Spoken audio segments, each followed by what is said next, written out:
Hello, everybody. This is Joseph Peisich, and welcome to the Fired Up Network. Welcome to World Cup Update. Team Canada versus Morocco. All right, let's get to it with Carmine Isacco, the coach, and the returning Giancarlo Aulino, who has not got a haircut, or maybe he did. I don't care. You know who should get a haircut? The goalie, Borjan, the goalie. What? We had better Maple Leaf goaltending than this guy. I'm not. We lost the game, and I'm going to say this. I'm the president of the provinces of Canada. I don't like being wrong. I said Canada's going to win, and Milan Borjan cost us the game. Cost us the game. And Carmen, do you agree with me or not? I know you're going to say no, no, no. We had chances. He cost us the game. Go ahead, Carm. I mean, yeah, absolutely. Both goals, obviously, the first one in the first 4 minutes was really difficult, and your game plan goes out the window after giving away a ball like he did. Yes, Steve Vittoria's pass was a little bit short, but he had all the ability to just knock it into the sixth row of the stands, no problem.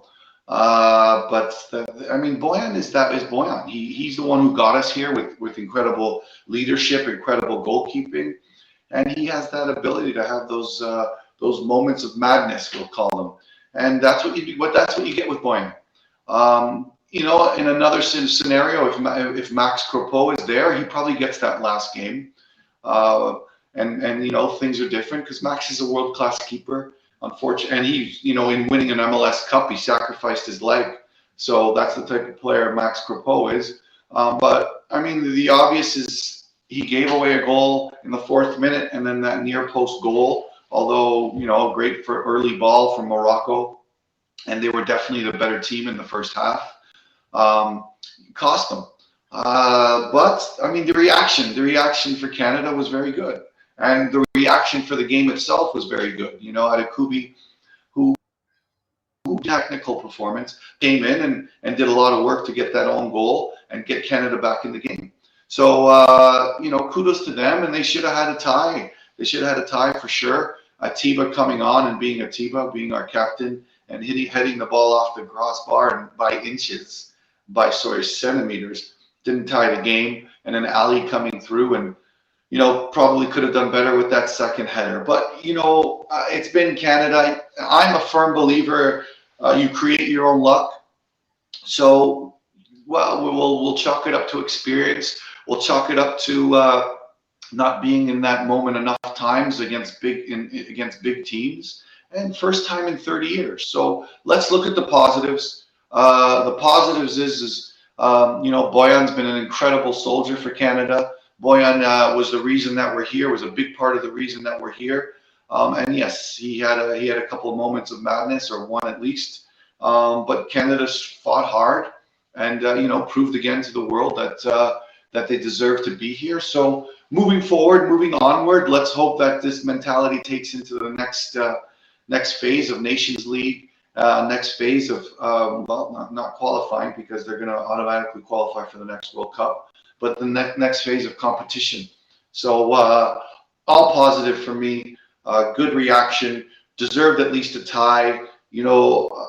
We're very proactive in the last second half, or the last part of the second half for sure.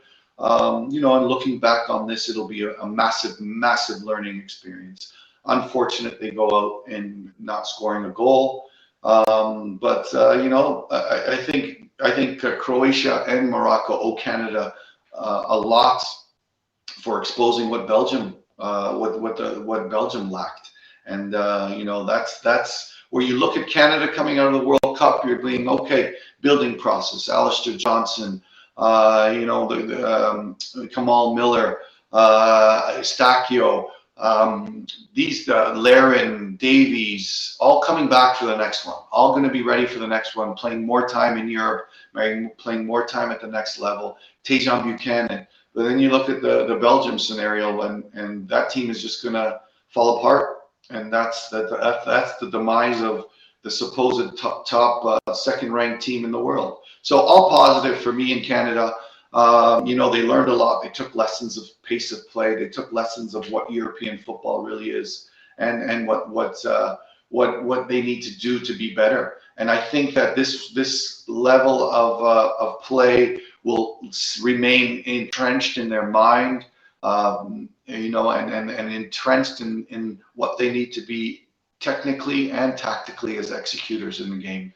So it's all positive for me. Proud of the group, proud of some of all the guys that whether it was in the national program or whether it was in you know, in the club program that I've been lucky to be a part of it. So proud of the work the staff did, proud of the work of what Canada is, and you know, and thankful and hopeful for the next coming international events. All right, so yeah, I think we're all proud. Giancarlo, you'll chime in here. First of all, we'll talk about how proud and everything, but give me your estimation on how the game was today. You're the future here. Me and Carm are old. Carm is 50 years older than me, but Giancarlo, Carmen's go ahead. really young. I don't know this rumor that's starting that Carmen's old. Carmen's a young man. He's not a day Who over started 40. those rumors?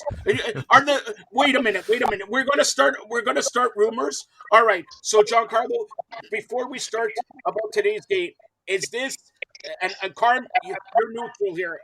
Stay in the back there. Pick your bets for NHL and NBA. Is this the last time we see Herdman as the head coach of Canada, Giancarlo? I know Herdman said that he's going to be coaching Canada next World Cup. Like Carmen mentioned, the qualification is going to be different for Canada. They automatically qualify, so the kind of games that you're going to be playing, it's not going to be a lot, maybe a handful of tournaments. I know they're going to be in Copa America. That's one of the rumors. Canada is going to be invited to that. So I think Herdman coaches Copa America, and I think that would be a way to transition to the next one. I know Carlo Ancelotti has been a name that kind of teased once that he wouldn't mind coaching Canada. I can see them go big in that direction. I think that would be cool just for the national team to have a coach like that for 2026. How likely it is, I don't know, but I wouldn't be surprised if after Copa America, John Herdman's not coaching anymore at this level. So what did you think? What did you think of today's match? I thought it was about time he made some changes. I think what we saw of T.B. Hutchinson in the second half, that was a perfect role that he should have had in the other games where he's going to come in, it's 25 minutes, give it his all. He doesn't have to worry about managing his fitness level for like 60, 70 minutes. He can go all out in 25 minutes. I think that's where we saw chances. We saw the header. We saw him track back a lot quicker. He was, I think, a lot more effective in this role. And Marc-Anthony Kaye, who I thought should have played in the other two games. Look who starts and look who had control of the ball for most of the first half, who was him and Osorio, who another guy should have started. And they were controlling the tempo. They gave the ball away sometimes, but so did a lot of other players. Adekubi was another great story. I think he got cheated a little bit, that they gave it an own goal because he did strike the ball. It went off the goalie. That's a rebound into the net. So I think he should have been credited for the goal, and I think in a way that's cheating him out of a moment. So I was happy to see those guys get their moment in there. And Carmen was mentioning just being involved in some of their development. We heard on the broadcast York University be mentioned. So if they go back hold on. there, pull up some Google, Carmen's name is going to be mentioned. Giancarlo, here's what and you can, Carmen, take a back seat here. It's about time I promote you for what you are. You are the world's greatest Canadian coach, no matter what. I don't give a crap about anything else. Look, Marc-Anthony Kaye played under who, Giancarlo? Carmine Isacco. Kamal Miller played under who? Hold on. Guys, let's talk. Five players who started. Five players who started today's game. Forward. We are analyzing the World Cup. We've analyzed our Canadian. You're part of the world, right? You're part of the world. Hold on. This guy. Luke Wellman's the one that said York University. If you don't want to get the gratitude, I'll get the gratitude. Why Fired Up Network is the best independent company, sports entertainment company, is because we have guys like Carmine Isacco. We got guys like Giancarlo Aulino, who now, by the way, is writing for Sportskeeda. There you go. Okay, Carm, I did you a favor. I'm not going to say anything else. Now, anything that you want to talk about that we haven't talked about as Team Canada comes to an end. It's not going to be 36 years that we see them again. We're going to see them in Canada. The World Cup's in Canada, Mexico, and the U.S. Canada, I think, gets about 10, 12 games. U.S. and Mexico get the other ones. All right? This is going to be a learning experience. We came from a high. Nobody expected us to be here. We came from a high, and let's face it, you want to know the truth? We should have beat Belgium. All right. Today Borjan cost us the goal. Should have been tied, or if that ball, that header went an inch more, we would have won that game. We would have been in the second round. But if the Maple Leafs would have won in the playoffs, we would win the Stanley Cup. All right. If doesn't count. But now I'll start off with Carm. Are you happy with the tournament that we had? Looking back, obviously not happy. Obviously not happy. I think that we, again, performances and moments are what makes the difference. Like and individuals having great performances. You know, for Canada to get through the group, we needed a great performance from Alphonso Davies, and I think that he'll tell you that he wasn't at his best. Even today, he wasn't at his best. What about Jonathan David? Jonathan David was the next name I was going to come up with. Jonathan David, you know, I don't even know if he created a shot on target, but you know, Canada had over 30 shots at goal, maybe 5, I believe, 5 or 6 were on target. So again, that's it in a summary, a synopsis as is. 30 plus 40, almost 40 shots at goal, only 6, 7 maybe on target. You know, that's effort, that's lots of work. But you know, we did realize that technically, whether mostly in the final third, we weren't as clinical as a lot of the other teams. Bottom line, we need to be clinical at this level. We learned proper lessons.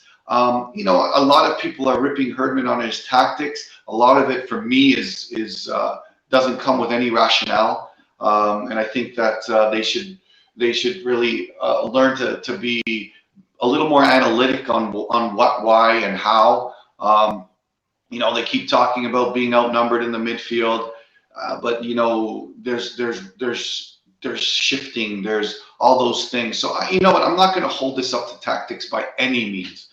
They got beat by two balls, like one that Boyan got beat near post, and one that Boyan maybe could have made a save on Batshuayi's Belgium for 1-0. I'm not saying he should have saved, he could have.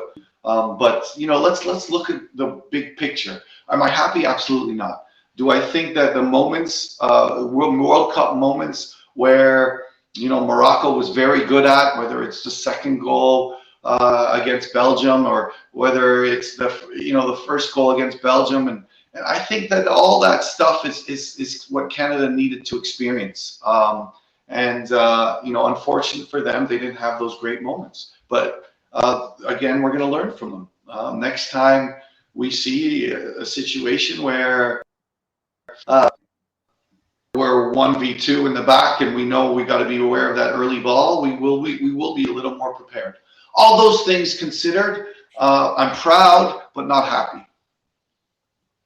Okay, I think everybody in Canada who was Canadian, they're proud, a little bit disappointed, especially from the first game. And then looking back at it, Herdman saying about the Czechs or Croatia, you know, that turned to be, that game was the disaster of all disasters. Giancarlo, you want to say anything else about Team Canada before we get to the second 10 o'clock game? Yeah, just like, I think Jonathan David had an opportunity in this World Cup. A lot of people thought that this would be the one where he proves he's a world-class player, gets a massive move, because look at all the teams that were linked to him, like Inter, Man United, Arsenal, I think at one point. So I think now he's just going to have to go back to the French league and start all over, like build up his reputation again in Champions League if they can get there, and maybe that's where he'll secure a bigger move. But I think this was a big missed opportunity for Jonathan David. All right, so Giancarlo, I'll start off with this. Would you rather be Canada or Belgium right now? Go ahead. Oh, easily Canada. Belgium, I think, is just a disaster right now, and that's like exactly what I said the last time. Like, the FIFA rankings is just a bunch of BS. Like, I don't know how that's a second ranked team. Like, what merit did they get to that? They didn't win a Euro Cup. They didn't do anything like really at the last World Cup. France won it. So how they became the second ranked team, I don't know. But this just goes to show that those don't mean nothing. And like, Belgium look like they're lost. Like, Kevin De Bruyne is going to probably be back, but other than that, Witzel, end of his prime. Lukaku can't stay healthy. He's probably at the end of his prime there. So they got a lot to do there. Even Eden Hazard, like 10 years ago, they had all this optimism. Now they don't have it. And I think Canada, at least, they have something to build off of for the next 4 years. All right. Same question to you, Carm. Well, we already talked about it. We already talked about how the demise of Belgium was from the Canada, first moments of Canada, where, Alphonso Davies makes that PK that we're talking about, probably Canada going on to the next round. But obviously, I echo Giancarlo's sentiments. The youth, the World Cup coming to Canada, but and everything that we have as far as quality. But we need to be careful, because in the next 4 years, we also need to develop the next Alphonso Davies. We need to develop the next, Eustachio. These are things that are important right now. And we do have the CPL platform. We do have MLS and MLS Next platforms to do that. But we can't sit on our hands and say, oh, what a fantastic future we have with David and Davies. We have to keep developing and find better players. So that's important. And that's the onus on the infrastructure of the CSA right now. Right now, according to our qualification or lack of there in the youth programs, and you know what, our kind of a mediocre youth players coming through the system, it should be a red flag. Yes, we want to be Canada because of what we have right now, but what are we doing to make it better? What are we doing to move on? What are we doing to develop that next player is where my concern comes in. All right, in case you missed it, Belgium and Croatia 0-0. There's 2 2 o'clock games. We'll be back later on today with the recap of that one. But speak about the future. Giancarlo, you know this. Carmen broke the story yesterday or the day before. Carmen, you want to tell everybody about your Halifax Wanderers and my new Halifax jersey coming. Giancarlo, he's getting me a Halifax jersey. Come on, Giancarlo. I'm gonna have to buy one. See, the dog loves that. Go ahead, Karma. Speak about Again, a whole group. There's a whole group of us of coaches that have been involved in Alistair's and Kamal's development, and other players that are currently in MLS. Dane St. Clair and Patrice Geyser was a massive part of that as well. And like I said, he's an extension of us, extension of our philosophy, and we need that in our pro game. And this is going to be kind of a group effort in making sure that he gets the best players, but he is capable, he is prepared, and he is motivated, which is the ingredients you need to be to do well. And he's got an incredible situation at Halifax, an incredible setup as far as fans, as far as passion, as far as the facility, as far as the community. Like, that's a great, incredible setup, and I think he matches everything that they need, and he'll be a fantastic leader for that next group, and we expect big things from Halifax moving forward. And right. That's it. Okay, and one more question for this one for Giancarlo, because Giancarlo is very close to some guy, number 7 in Portugal, who is rumored to have signed or about to sign $100 million deal with the Saudis. First, the Saudis take wrestling, and now they take Cristiano Ronaldo. Giancarlo, go ahead. I doubt it. I don't think he's going to go there. This is just ramping up the contract rumors, getting more fire under him. That's the ego. And then when it's time for big game, he shows up. An offer from a team he actually wants to go to comes up. So I think this is just rumors to get his name out there a little more, because Messi's name was out there with MLS. What do you think, Carm?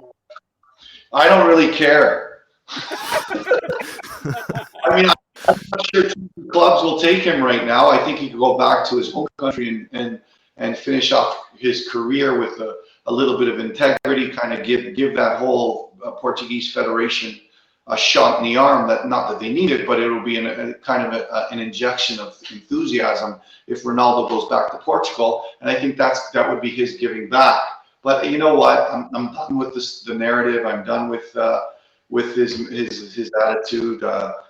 All the best. And you know, Bayern Munich have come out and say no, we don't want him. And you know, the rationale is what it is. And you know, it's been tough because whoever takes Ronaldo, it's not about the team. It's about the Ronaldo. It's about the team around Ronaldo. And I'm not sure he's at that stage anymore where you can demand those things, not only on the field but off the field. So again, if he goes to Saudi Arabia, which I agree with Giancarlo, I think this is just news. This is just news. Fake news. Not fake news. It's just news to get I think the best thing for him to do as far as the integrity part of it is go back to I believe it was Sporting where he started his career, and then you know inject a little bit more relevance in that league. Not that they're not relevant, because we've seen some great performances in the Champions League, and but I think that would be the best service for him to do. All right, so just in case you just tuning in, Croatia and Belgium 0-0. Belgium is out, and Morocco defeating Canada 2-1. Morocco wins the group. Morocco is in there in the round of 16. Now, Giancarlo, for you who hasn't been on shows lately, Carmine Isacco's pick of the night has been banging like crazy. He got it right. He even got the score right yesterday. He said the Maple Leafs are going to beat San Jose 3-1. He said Mitch Marner is going to extend his streak to 18 games. Now, later on, we'll be back here later on with the review of the other 2 o'clock games, and he's going to give his pick of the day. Giancarlo, I know what you have to do. Take the money that Fired Up Network is giving you, the lot of zeros, put it on whatever Carmen says. I also said the Raptors would win. So no, you did not say that. You said that in a moment of like I don't know what you were thinking. You said that. So yes, you did say that, but you were distracted by Marty Roberts in the bus. All right, so that you were distracted by William Regal getting knocked out on AEW. That's it. By the way, I'm hearing your friend John Molinari is making some interesting comments. Really, Giancarlo? I heard. That's what I'm hearing. John Molinari is, soccer pundit, and he's making some interesting comments about, maybe Herman's future, and maybe facetiously adding some other stuff in. But a respectable journalist, maybe if he wants to come on the show and talk to us, no problem. We can share our thoughts and share our soccer philosophies, and maybe he could tell his jokes on this show. The only one who is accredited other than Giancarlo is John Freeman Nelson, the Hall of Famer from OSG Sports. Let's give him a shout out. Who's taking this show and putting it on his app? Anything you want to add to John Freeman Nelson? I miss you, brother. We miss you. Listen, John Freeman Nelson is headed to Nino D'Aversa to watch round 2 of the USA in round 2. Can you believe it? We're going home, and he's in round 2. What do you see, Carm? I'm going to be cheering for the US for sure. I'm going to be cheering for the US. We talked about that the style of play in this World Cup, them not kind of dominating the game, will be suiting them. They still found a way without a proper number 9. They've had some exceptional performances. We'll hope that Christian Pulisic's pelvic contusion. We won't expand on that. Pelvic contusion. That's rough. A lot of jokes come out of that, Giancarlo. And you just remember, this is a G-rated show, Giancarlo. Hold on. I'm going to get what did you say? Marty Roberts. He knows about pelvic contusions. We should get him on the air here. We should get Marty Roberts. We should get other people on the air to talk about pelvic contusions. All right? That's number 1. Number 2, Carmen. Going through if Lukaku would risk a pelvic contusion in that last minute of the game. So now he's taking it off. Let me ask you a question. And you're going to have a hefty fine for that, probably a hefty suspension. But yeah, he should have took some lessons from Peisich. But we'll see. Go USA. I can't, John. This is for you, bud. Go USA. Go CONCACAF. Let's hope that I think it's a good matchup against the Dutch. I don't think they're shaking in their boots. If they do a job on Gakpo or Depay, depending, there's a lot of solutions there. But I think that what the Netherlands are going to give them is what they see all the time. You know, the predictability of what was once called total football might come back and bite the Dutch in the butt. So did you just say a pelvic contusion and you talked about Lukaku? Is that what you said? Is that what you? Anyways, so John Freeman Nelson, who's watching this show, has requested that at the next show that we do, you take off the Team Canada a training camp jersey and put a Team USA jersey. I know you got it, tracksuit. Yeah, tracksuit. I know you got a Team USA tracksuit. Come on. He wants. I did my A license there. I did my redoing of the A license there. So I do have some US, and I did play many years there at some decent programs. So I do have some US gear, but I won't wear it because I'm a proud Canadian. But I do like the US chance. I hope they do the job against the Netherlands for sure. Iggy and Squeaky have chimed in here. They want to see you wear the tracksuit, the American tracksuit from Milwaukee. I'll proudly wear Milwaukee Rampage gear because some of the best times of my life were in Milwaukee. And not too many people say that, but yeah, I proudly wear my Rampage Milwaukee Wave gear. I got to ask you the final question. You say some of your best time was in Milwaukee.